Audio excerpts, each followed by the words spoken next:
மதியம் லஞ்சு வாங்க சாப்பிடுவோமா எல்லாரும்? ரேஷன் அரிசி சோறு,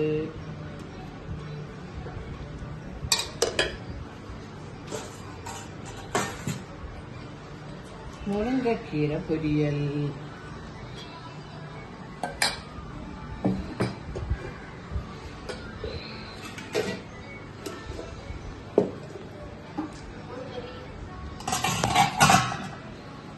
மல்லிப்பொடி, மஞ்சள் பொடி, எந்த பொடியும் போடாம எல்லாத்தையும் வறுத்து அரைச்சு முருங்கைக்காய் மாங்காய் எல்லாம் போட்டு சாலை குழம்பு.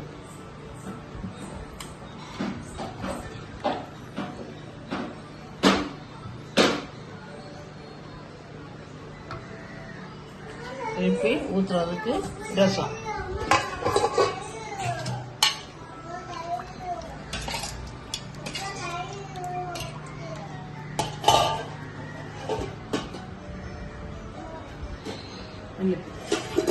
இதில் ஒரு ரசம் கூட கொஞ்சம் ஊற்றி சாப்பிட்டோம்னா சூப்பராக இருக்கும். மீன் குழம்புக்கு ரசம். ஓகே.